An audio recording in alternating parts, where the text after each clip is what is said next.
Hello friends, कैसे हैं आप लोग। आशा और उम्मीद करते हैं कि बेहतर ही होंगे। पढ़ाई लिखाई आप लोगों की अच्छी चल रही होगी।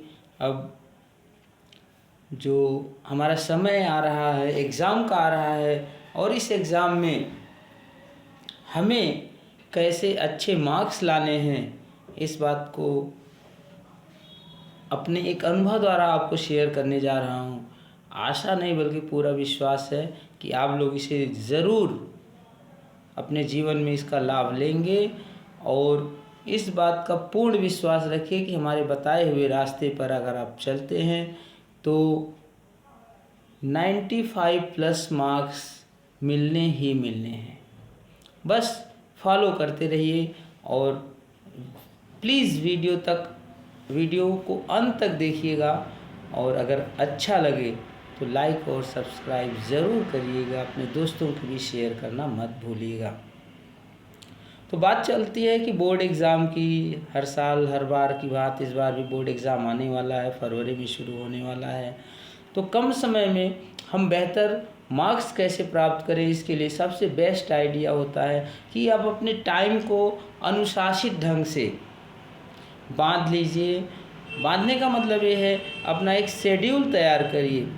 शेड्यूल तैयार करने से हमारा मतलब ये है कि स्कूल जितने बजे छूटता है उसके बाद आधा घंटा 1 घंटा रेस्ट का निकाल करके बाकी जितना समय है शेड्यूल वाइज कर दीजिए कि 1 घंटा हमारा इंग्लिश रहेगा, आधा घंटा एसएसटी रहेगा, आधा घंटा मैथ। जो भी कहने का मतलब ये है कि जितना आपको सुविधा अनुसार जितना आप पढ़ाई कर पाएँ उतना ही आप अपने आप को समय देने की कोशिश करें। साथ ही में इस बात का ध्यान ज़रूर रहे, जिस सब्जेक्ट में आपकी कमांड कम है उसको ज़्यादा से ज़्यादा पढ़ाई करने की कोशिश करें। और कोई भी प्रॉब्लम जब सॉल्व हो जाती है, कोई भी क्वेश्चन सॉल्व हो जाता है, तो उसको दोबारा फिर से कोशिश करें करने के लिए, जिससे टाइम की इफ़िशियंसी डेवलप हो, कम समय में आप बेहतर अपना प्रदर्शन करें। इसके लिए आपको ये रिवीजन करना होता है।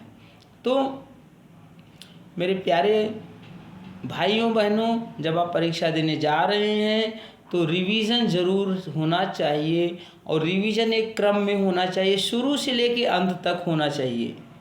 यह नहीं कि मुझे आ गया अब इसकी ज़रूरत नहीं है, बिल्कुल नहीं। आप कितने समय में कितना बेहतर प्रदर्शन कर लेते हैं ये मायने रखता है। सॉल्व करने के लिए क्वेश्चन आप सॉल्व कर लेते हैं, कितने कम समय में करते हैं ये मायने रखता है। तो इसलिए जब आप रिवीजन करते हैं तो 1 बार नहीं, 2 बार, 3 बार, 4 बार रिवीजन करिए, और तब तक करिए जब तक कि 5 मिनट वाले सवाल को आप 2 मिनट में न कर लें। इससे रहेगा उस सवाल पर आपकी कमांड हो जाएगी, प्लस जो समय की बचत है उसको आप दूसरे सवाल पर, दूसरे क्वेश्चन पर दे पाएंगे। और दूसरी इम्पोर्टेंट बात यह है, जब आप अपनी कॉपी पूरी कर लेते हैं, एग्ज़ाम की कॉपी पूरी लिख लेते हैं, तो एक बार ज़रूर रिवाइज़ करिए, उसे देखिए कहीं कोई क्वेश्चन छूटा तो नहीं है, कहीं कोई आंसर जो आपको आ रहा है ऐसा तो नहीं है कि आप उसे छोड़ दिए हैं। तो ये आपका बेनिफिट होगा।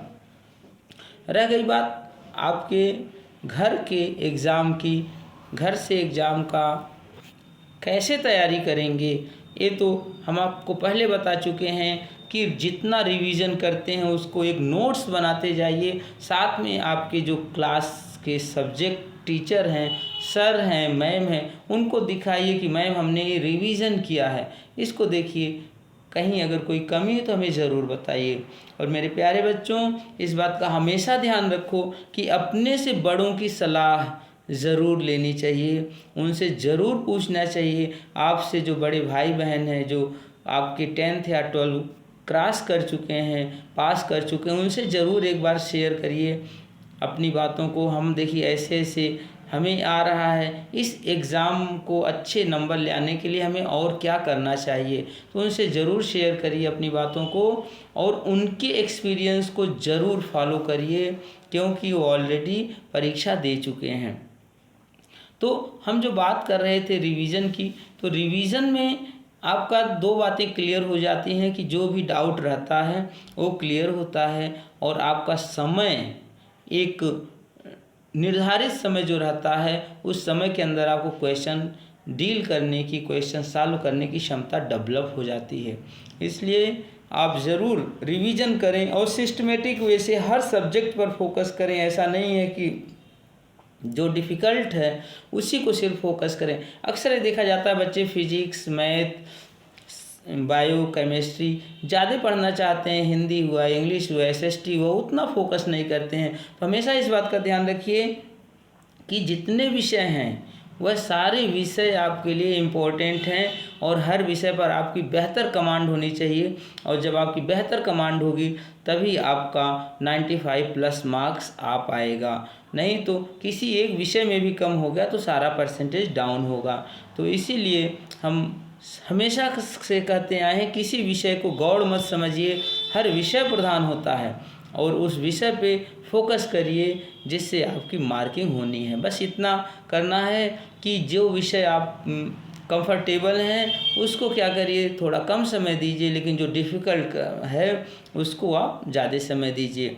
और जीवन में हमेशा एक बात याद रखना, डिफ़िकल्ट कुछ नहीं होता है, डिफ़िकल्ट सिर्फ होती है हमारी सोच, हमारी मेहनत। हम उस अनुसार अपनी मेहनत या अपनी सोच बना नहीं पाते हैं जिसके कारण वो डिफ़िकल्ट रहता है, नहीं तो डिफ़िकल्ट कुछ नहीं है।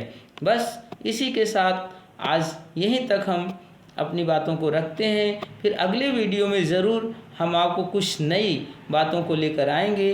तब तक के लिए